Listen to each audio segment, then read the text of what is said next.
श्री स्वामी समर्थ. स्वामी भक्त हो, स्वामी अक्कलकोटीमध्ये आपला स्वागत आहे. मानवी आयुष्य लाभले आहे त्याचा चांगला उपयोग करा. त्यासाठी भगवंताला जे प्रिय आहे तसे आपण वागायला हवे. तर सुरू करूया आजचा प्रवचन. नित्य स्वामी दर्शन दिवस 55वा.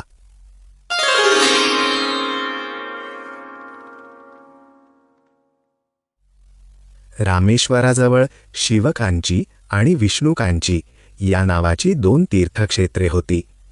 शैवपंथी लोकांची शिवकांची आणि वैष्णवपंथी लोकांची विष्णुकांची अशी ही सार्थ नावे होती.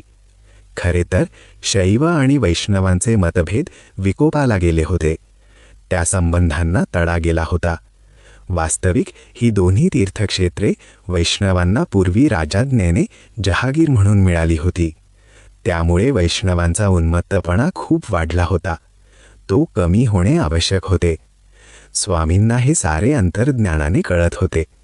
हा वैष्णवांचा उन्मत्तपणा नष्ट व्हावा म्हणून स्वामींनी राजाज्ञा काढून विचारणा केली की वैष्णवजन हो, तुम्हाला दोन्ही तीर्थक्षेत्रे आंदण म्हणून कुणी दिली त्याचा पुरावा द्या, नाहीतर तुमची ही जहागिरी जप्त करू. वैष्णवांनी खूप प्रयत्न केले, परंतु जुनी कागदपत्रे काही केल्या मिळेनात. त्यामुळे राजाने वैष्णवांची जहागिरी बंद केली.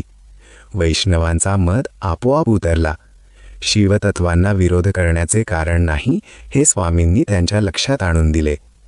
वैष्णव हवालदिल झाले तेव्हा त्यांना कळले की शिवकांचीमध्ये अवधूतावस्थेत एक सिद्ध योगी पुरुष आले आहेत, त्यांना शरण जा.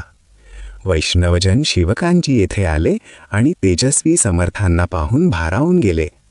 त्यांनी आपली व्यथा बोलून दाखविली आणि स्वामींना ते शरण गेले. महासंकटातून मुक्त करा अशी त्यांनी स्वामींना विनंती केली.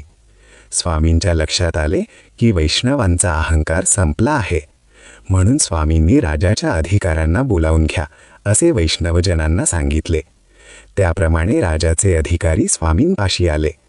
स्वामी नदीच्या काठावर निवांत बसले होते. तेजस्पुंज स्वामींना पाहून राजाचे अधिकारी चकित झाले.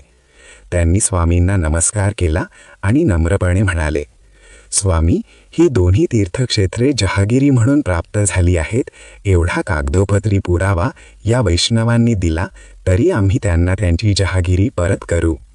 स्वामी मंद हसले. अधिकारी चपापले. भिऊ नकोस, मी तुझ्या पाठीशी आहे. स्वामी आपल्या परमभक्तांना नेहमी अभयच द्यायचे.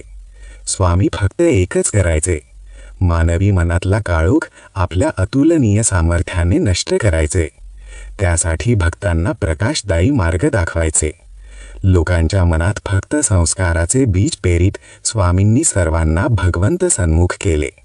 श्री दत्तात्रेयांची उपासना वाढवली. मानवी आयुष्य लाभले आहे त्याचा चांगला उपयोग करा एवढेच स्वामींचे सर्वांना सांगणे होते. त्यासाठी भगवंताला जे प्रिय आहे तसे आपण वागायला हवे हे स्वामींचे सांगणे होते. लोभ सोडा आणि भगवंताच्या नामाचा स्वीकार करा. भगवंताला आपलेसे करून घ्या हा महाराजांचा दिव्य संदेश होता.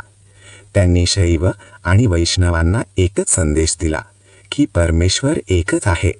स्वतःच्या मनात दृढ झालेले द्वंद्व सोडा, मतभेद विसरा आणि एकत्र या. इति श्री नित्य स्वामी दर्शन दिवस 55वा संपूर्णम.